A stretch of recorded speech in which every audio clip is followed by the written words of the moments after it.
할렐루야. 오늘 로마서 강의 23번째 시간입니다. 오늘은 죄를 합리화시키고 싶은 본성, 죄를 합리화시키고 싶은 본성이라는 제목으로 하나님의 말씀을 증거하겠습니다. 보니까 로마서 강의를 오래 쉬었더라고요. 그죠? 너무 오래 쉬어서 다 잊어버리셨을 것 같아. 그래서 오늘 본문 말씀으로 바로 들어가기 전에 앞의 내용을 잠깐 살펴보는 시간을 갖겠습니다. 자, 로마서 1장부터 4장까지는 계속해서 우리에게 사도 바울이 강조하는 것이 뭐냐? 인간은 모두 죄인이다 라고 하는 거예요.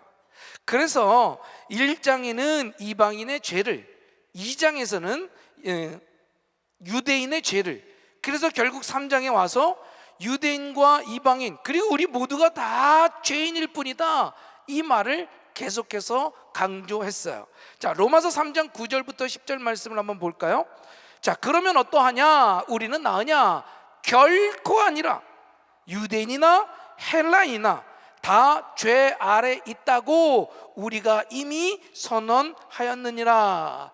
그리고 하는 말이 기록된 바 의인은 없나니 하나도 없다라는 거예요. 따라해 볼까요? 의인은 하나도 없다. 그래요. 의인은 없어요. 하나도 없다라는 거예요. 무슨 말이에요? 다 죄인이다라는 거죠. 나도 죄인, 여러분도 죄인. 옆에 사람들을 보고 얘기했어요. 당신도 죄인. 눈을 그렇게 뜨면 안 돼요. 눈 그렇게 뜨면 안 돼요. 제가 얘기한 게 아니에요. 성경에서 얘기하는 거예요. 나도 죄인, 너도 죄인, 우리 모두 죄인, 그입니다. 자, 그러면 어떻게 해야 이 불의한 상태에서 의인의 상태로 변할 수가 있는가? 쉽게 얘기해서 죄인인 우리가 어떻게 구원받을 수 있겠느냐라는 겁니다. 많은 사람들이 착하게 살면 천국 갈 수 있어요 라고 생각을 하죠. 혹은 하나님의 율법을 잘 지키면 구원을 받을 수 있다라고 생각을 합니다. 그럼 한번 생각해 볼까요? 여러분, 율법을 지키면 구원을 받을 수 있을까요? 없을까요? 잘 들으세요. 여기서 헷갈리면 안 됩니다. 율법으로 구원을 받을 수 있습니다. 이게 무슨 소리야? 드디어 우리 담임 목사님께서 안식년을 갔다 온 뒤에 이단이 되었구나. 혹시 그렇게 생각하십니까? 걱정하지 마세요. 저는 이단 아닙니다. 자, 이제부터 잘 들으셔야 돼요. 여기까지 듣고 졸면 저는 깜빡 그냥 이단 돼버리는 거니까 눈 뜨고 깨세요. 자, 잘 들어야 돼요. 율법으로 구원을 받을 수 있습니다. 그런데 조건이 필요해요. 조건. 일평생 갓난 아기 때부터 죽을 때까지 여러분 말이나 생각, 마음과 행동으로 한 번도 하나님의 율법을 어기지 않으면, 그러면 구원받을 수 있어요. 여러분, 만약에 단 한순간 혹은 단 하나라도 하나님의 율법을 어기면요, 그때는 천국 갈 수 없습니다. 그때는 구원받을 수 없어요. 왜? 조건이 깨져버리기 때문에 그래요. 죄를 하나라도 지으면 의의 상태가 불의의 상태, 다시 말하면 죄 없는 상태에서 죄인의 상태로 변하고 마니까 구원받을 수 없어요. 아니 목사님, 저는요 10번밖에 안 어겼는데 저 사람은 10,000번이나 어겼는데요. 여러분, 그래도 소용없어요. 10번이든 10,000번이든 단 한 번이라도, 단 한순간이라도 어기면 의인은 깨져버립니다. 그래서 구원받을 수 없습니다. 자, 그러면 이제 여쭤볼게요. 여기 속으로만 생각하세요. 괜히 다른 사람들 상처받게 하지 말고, 여기 있는 분들, 지금 저를 포함해서 여기 있으신 분들, 하나님의 율법을 난 단 하나라도 어겨본 적이 없다, 손 들어보세요. 나는 완전 착한 인물이야, 착한 사람이야, 손 들어보세요. 아마 없을 겁니다. 제가 어떤 분이 내가 예수를 영접하고 회개한 것 중에 하나를 말씀하시는 걸 들었는데요, 자기가 어렸을 때, 아기 때, 여러분 엄마가 젖을 먹이지 않습니까? 젖을 먹이면 자기 이빨로 너무 꽉 깨물어가지고 엄마를 아프게 했던 것까지 생각이 나서 그것도 막 회개했다라는 거예요. 여러분, 우리가 부지불식간에 죄를 짓는 것이 얼마나 많은지 모릅니다. 그러므로 이 세상에 있는 그 누구도 하나님의 율법을 지킴으로 구원받을 수 있는 사람은 없더라는 거예요. 그래서 사도 바울이 로마서 3장 20절에 이렇게 증거합니다. 그러므로 율법의 행위로 그의 앞에 의롭다 하심을 얻을 육체가 없나니 율법으로는 죄를 깨달음이라. 우리가 처음에도 찬양했죠. 내 행실 다 고치고 내 생각 다 고쳐도 하나님 앞에서는 의롭다고 얘기하지 못한다는 거예요.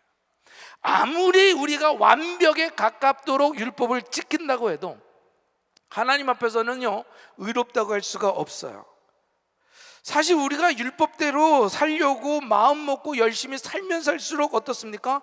아, 나는 그렇게 못 사네, 나는 정말 죄인이구나 라는 걸 깨닫지 않습니까? 나만 그래? 나만 쓰레기야? 에? 나만 그래요? 하나님의 법대로 살려고 하면요, 그렇게 마음 먹으면 먹을수록 죄만 분명하게 드러나더라고요. 내가 말씀대로 살아야지. 그런데 어느 순간에 바로 화를 내고 있어요. 특히 우리 그 남자들, 요즘은 여자들도 많이 화내는지 모르겠지만 남자들 제일 많이 화내는 게 어디예요? 운전할 때 그렇게 사람이 좋아 보이는데 운전만 하면 돌아. 10원짜리 20원짜리 막 나오면서 막, 그리고 껴주려고도 안 해. 좀 껴줘. 그거 왜 안 껴주려고 그래서 사고 나고 막 그럽니까? 막 속으로 막 욕하죠. 저런 막 이러면서. 우리가 그래요, 우리가. 율법으로는요, 단지 죄를 깨달을 뿐이라는 거예요. 자, 그런데 여기서 끝나면 우리에게 소망이 없죠. 여기서 끝나는 게 아닙니다. 이 율법 외에 진짜 구원이 있다라고, 구원의 길이 있다고 말해주는 거예요. 로마서 3장 21절부터 24절 다 같이 크게 읽어봅시다. 시작.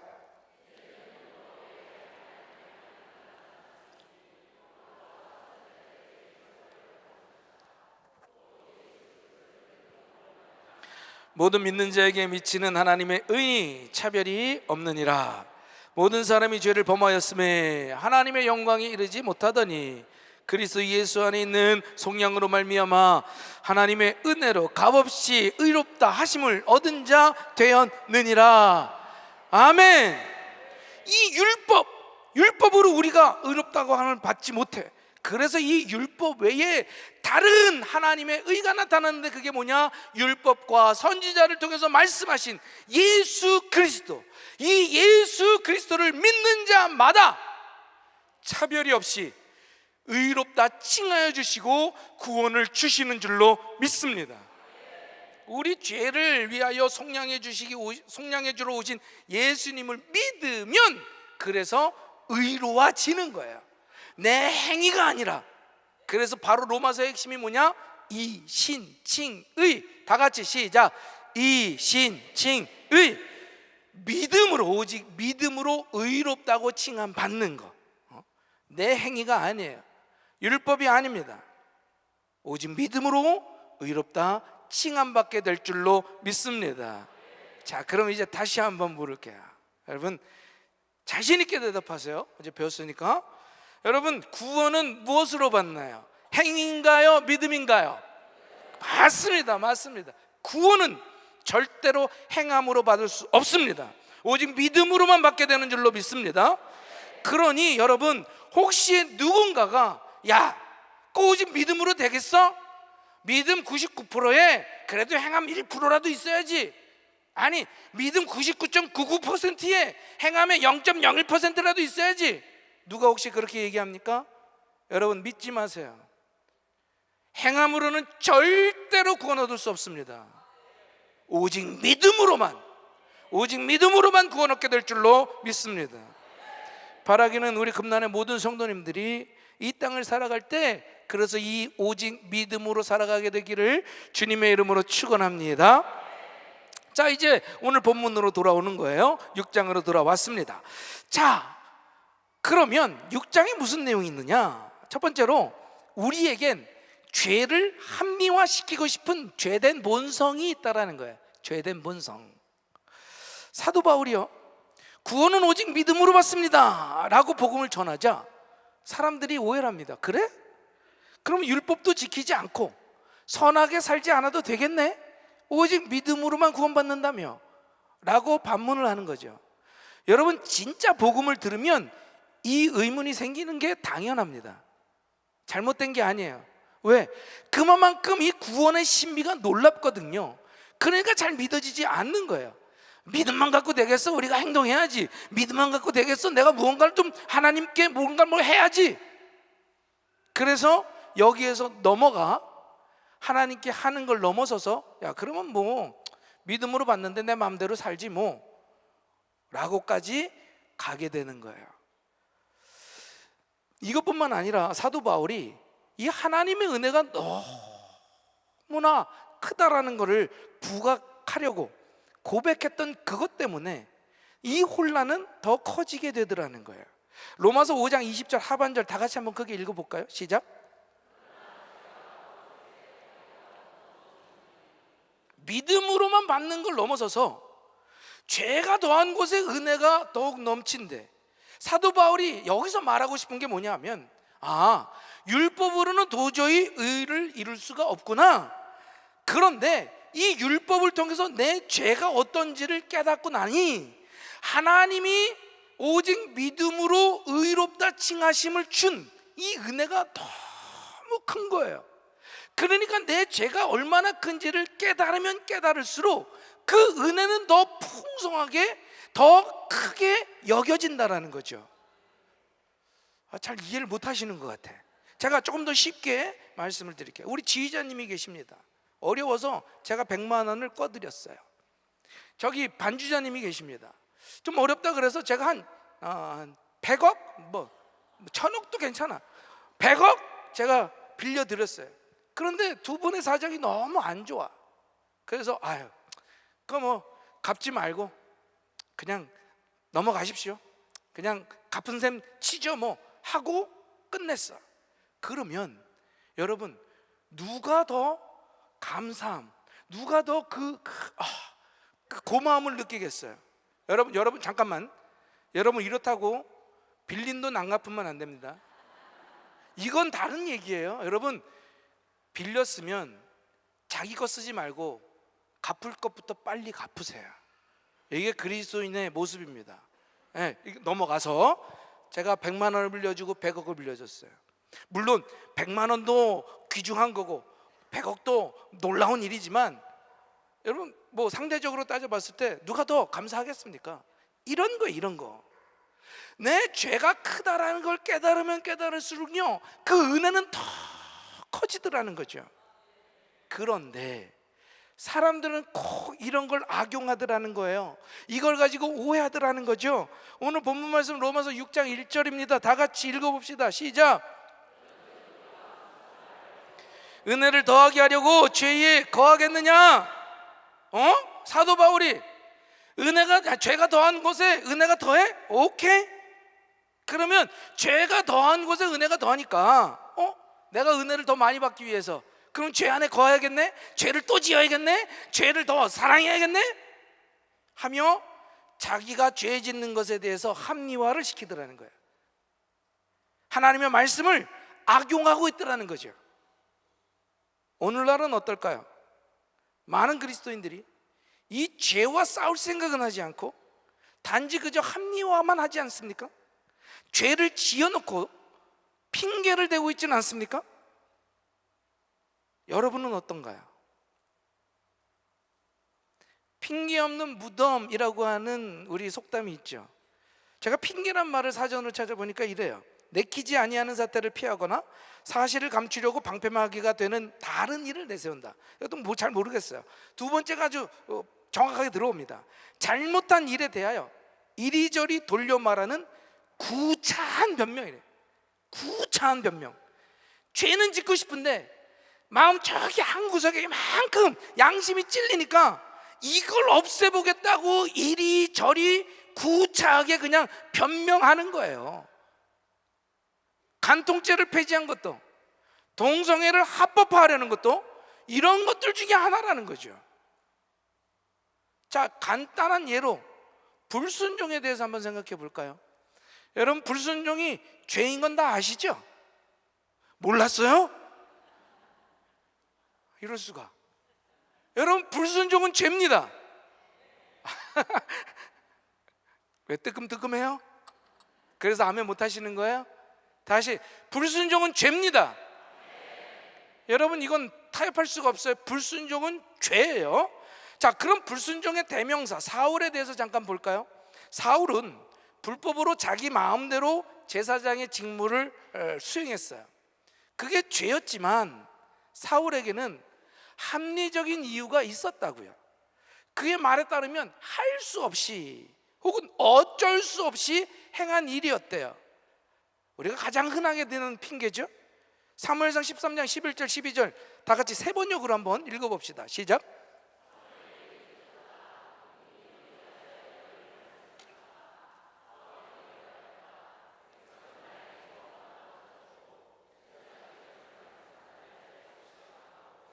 블레셋 사람은 mikmas에 모여들고 있었습니다.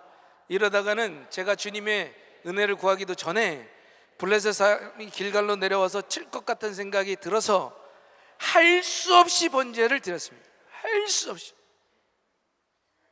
전쟁 중이에요. 백성은 점점점 무서워서 흩어지고 있어요. 제사장은 오지도 않아. 블레셋 사람들이 막 싸우려고 몰려들고 있습니다. 야, 이러다가 우리 그냥 죽겠구나 라는 불안감에 어쩔 수 없었어요. 할 수 없이 내가 이거 제사 지낸 거지 내가 그렇게 하려고 그런 거 아니었습니다. 사람들이요, 저마다 하나님의 말씀대로 살지 못하는 이유가 있더라고요. 교회에 나올 수 없었던 어쩔 수 없는 이유가 있더라는 거예요. 아니, 순종하지 못하는 피치 못할 사정이 있더라는 거죠. 여러분, 지금 이 자리에 앉아있는 모두 사정 없는 사람 어디 있습니까? 그런 피치 못할 이유 없는 사람 누가 있습니까? 그런데 이게 실은요, 인간의 죄된 본성이더라는 거예요. 죄 짓고 싶어서 혹은 죄를 합리화시키고 싶은 본성, 혹은 죄를 지어놓고 핑계대려고 하는 본성, 혹은 하나님의 말씀에 순종하고 싶지 않은 본성. 그런 우리들에게 사도 바울이 뭐라고 얘기하느냐? 로마서 6장 2절 같이 읽어봅시다. 시작. 그럴 수 없느니라. 죽은 의리가 어찌 그 가운데서 살리. 그럴 수 없다는 거예요. 야, 그런 생각하지 마라. 그런 핑계 대지 말아라. 우리 한번 따라해 볼까요? 그럴 수 없느니라. 더 크게, 그럴 수 없느니라. 누가복음 15장에 보면 탕자의 비유가 나옵니다. 둘째 아들이 아버지 재산을 다 갖고 나갔어요. 그리고 다 탕진해버리고 다시 돌아오지요. 그런데 이 아들도 면목이 없으니 아버지, 나를 아들로 생각하지 말고 품꾼의 하나로만 여겨주십시오라고 빌며 옵니다. 하지만 아버지는요, 그 말을 듣지 않아요. 모든 것을 용서하고요, 이 아들을 위하여 살찐 것을 잡고 잔치를 베풀어주고 좋은 옷을 입힙니다.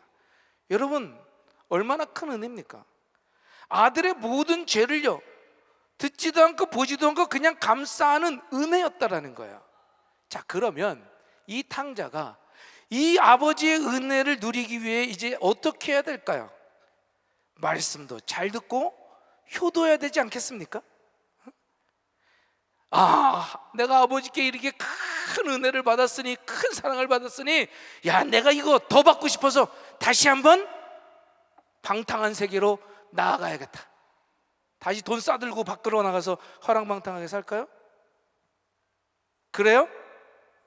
그럴 수 없죠.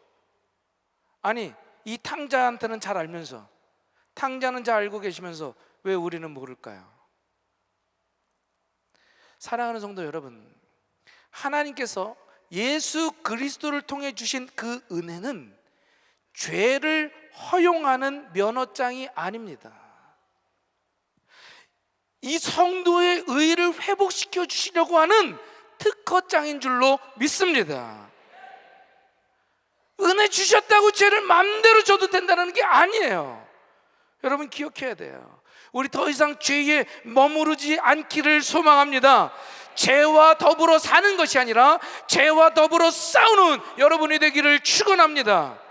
바라기는 이 죄 용서의 은혜를 악용하지 말고 한 걸음 또 한 걸음 거룩함으로 나아가는 저와 여러분이 되기를 주님의 이름으로 축원합니다.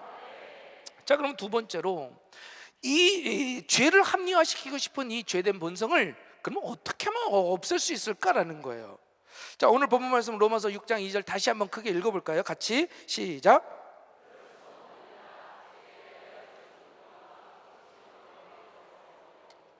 우리 죄된 본성으로 핑계 대려고 하는 사람들에게, 아니면 말씀을 악용하려고 하는 사람들에게 바울이 단호하게 얘기하죠. 야, 그럴 수 없어. 왜? 우리는 죄에 대해서 죽었기 때문이야 라고 말해주는 거예요. 우리 한번 따라해 볼까요? 나는 죄에 대해 죽었다. 이거 좀 이렇게 치면서 그냥 너무 그냥 딴 나라 사람 얘기예요. 자, 나를 치면서 나는 죄에 대하여 죽었다. 다시, 나는 죄에 대하여 죽었다. 믿습니까? 여러분 기억하세요. 우리는요 죄에 대해서 죽은 사람입니다. 우리가 죄에 대해서 죽었다는 것은 죄악된 삶을 끊고 예수 그리스도가 내 안에 살아 하나님과 교제를 나누는 삶을 산다라고 하는 그 의미예요. 자, 그런데 우리가 이 죄에 대해서 죽었다라고 하는 말에 오해가 있습니다. 죽었다라고 하는 것 때문에 오해가 하나 있어요. 그건 죄에 대해서 죽었다라는 것을 시체와 같은 상태로 생각하더라는 거예요. 다시 말해, 우리가 죄에 대해서 시체와 같은 반응을 한다라는 거죠. 이해가 되십니까? 자, 이거예요. 여러분, 죽은 몸은 아무리 꼬집고 때려도 더 이상 그 어떤 자극에도 반응 안 하지요. 반응합니까 안 합니까? 대답해 주세요. 반응합니까 안 합니까? 안 해요. 시체는 반응할 수 없어요. 여러분이 가다가 저 누워있는 개를 봤는데 저 개가 살아있는지 죽어있는지 알려면 어떻게 해야 돼요? 툭 차보면 얘가 놀라서 이빨 이러면 살아있는 거고, 아니고 막 치고 때리고 했는데도 그냥 널브러져 있으면 아마 죽은 거예요. 이처럼 죄에 대하여 죽은 성도라고 할 때 죄에 대해서 감각이 다 죽은 것처럼 아무런 반응이 없어야 된다라고 오해한다라는 거예요. 이해되십니까? 죽은 것처럼 반응이 없어야 된다고 생각한, 이게 내가 죄에 대해서 죽었다라고 생각을 한다라는 거죠. 아니에요. 죄의 유혹이 올 때 성도에게 아무런 영향이 없을 거라고 착각하는 거, 이게 아니라는 거예요. 여러분 신앙생활해 보니 어떻습니까? 우리에게 수많은 유혹이 다가오지 않습니까? 또 거기서 넘어지지 않습니까? 여러분, 우리가 매주일 회개하죠. 어떤 사람은 매일 회개합니다. 아니면 저는 시간마다 회개합니다. 여러분, 이게 무슨 얘기예요? 분명히 죄에 대해서 죽었다고 하는데 여전히 반응이 있더라는 거예요. 그러므로 이 오해를 먼저 걷어내야 돼요. 죄에 대해서 죽었다는 건 시체와 같은 반응이 아닙니다. 죄에 대해서 죽었다고 해서 죄의 세력이 전혀 의식이 안 되고 저건 나랑 상관없어, 이게 아니라 결코 죄를 범하지 않는다라는 것, 이게 아닙니다. 이해되셨으면 아멘 해봅시다. 네. 결코 죄를 범하지 않는다라는 의미가 아니에요. 만약에 그랬다면 사도 바울이 말씀을 통하여 끊임없이 우리에게 피 흘리기까지 죄와 싸우라, 거룩함을 이루라 라고 얘기하지 않았을 거예요. 그거는 어불성설, 말이 전혀 맞지 않는 거죠. 여러분 기억하세요. 죄에 대해서 죽었다는 것은 죄의 세력권에서 벗어났다라고 하는 의미가 아니라 이 죄가 초래하는 불행, 죄가 초래하는 엄청난 불행, 다시 말해 하나님의 심판으로부터 벗어났다라는 거예요. 믿으십니까? 따라합시다. 하나님의 심판으로부터 벗어났다. 이게 죄에 대해서 죽은 거예요. 또 하나는 죄에 종된 상태에서 벗어났다는 겁니다. 따라합시다. 죄의 종의 상태에서 벗어났다. 심판에서 벗어난 것이고 죄의 종의 상태에서 벗어난 거예요. 그래서 우리가 죄의 종이었었을 때 그 죄의 종의 상태에서는 유혹이 오면요, 그것을 거부할 수 있는 힘이 없었어요. 그래서 죄를 저지를 수밖에 없었다고요. 우리에게 그것을 거부할 자유가 없었습니다. 그러나 죄에 대해서 죽은 우리는 이 죄의 종에서 벗어났기 때문에 그 어떤 유혹이 온다 해도 죄를 짓지 않을 자유가 있다라는 거예요. 믿습니까? 여러분, 죄 지을 자유만 생각하지 말고 죄 짓지 않을 자유를 생각하십시오. 왜? 죄에 대해서 죽었으니까. 명심하세요. 더 이상 죄가 우리를 주장하지 못합니다. 더 이상 죄가 우리를 지배하지 못해요. 혹시 유혹이 온다 해도 여러분, 죄에 끌려가는 것이 아니라 이제는 나 죄에 대해서 죽었어. 나 죄 짓지 않을 자유가 있어. 죄에 굴복하지 않고 죄에 대항해서 이길 수가 있다는 거예요. 여러분, 죄를 합리화하려고 하는 본성을 버리십시오. 혹시 넘어졌다 해도 여러분, 포기하지 말고 일어서세요. 우린 죄의 종이 아닙니다. 하나님의 자녀이며 그리스도의 생명이 내 안에 있습니다. 그래서 넘어졌다 해도 일어설 수 있는 거예요. 내 맘대로 죄짓고 사는 것이 아니라 몸부림치다가 혹은 피 흘리기까지 싸우다가 우리가 연약해서 넘어졌을 때라도 하나님은 다시 일으켜 세워주시는 줄로 믿습니다. 사랑하는 성도 여러분, 마지막으로 오늘 이 말씀을 같이 읽고 말씀을 마치려고 해요. 갈라디아서 2장 20절의 말씀입니다. 함께 한번 읽어봅시다. 시작. 내가 그리스도와 함께 십자가에 못 박혔나니 그런즉 이제는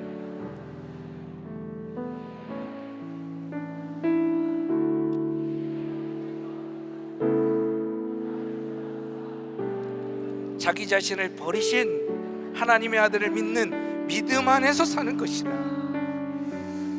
여러분, 이제 내 힘으로 사는 것 아니에요.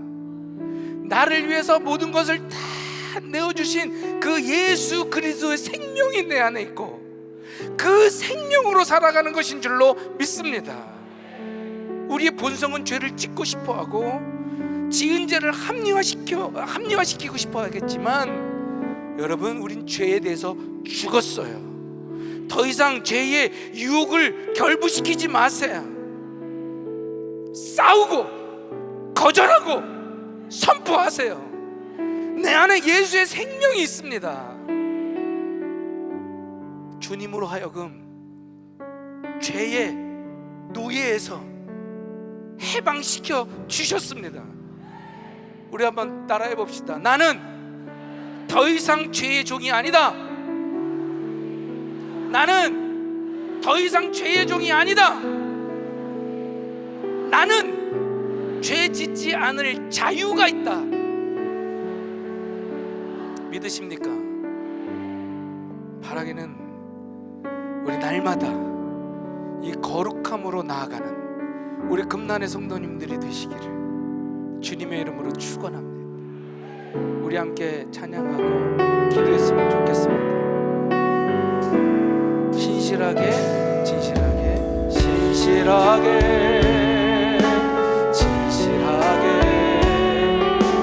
거룩하게 살게 하소서.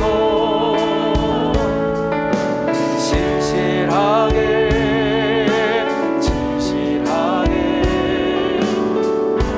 거룩하게 살게 하소서. 한 번 더 신실하게 진실하게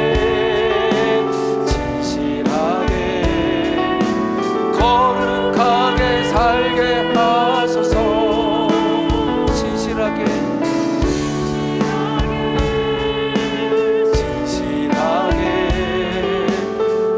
거룩하게 살게 하소서. 하나님, 나의 마음 하나님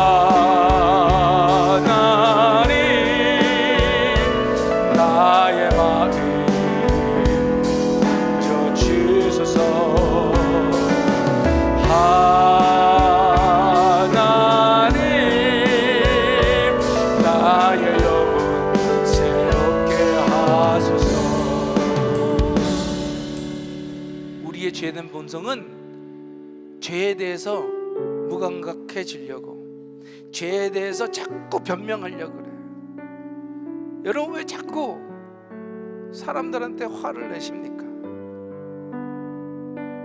왜 안 좋은 소리로 사람의 마음을 상처 입히십니까? 왜 거짓말로 그 사람을 모함하십니까? 왜 자기 아내, 자기 남편 두고 다른 사람을 좋아하십니까?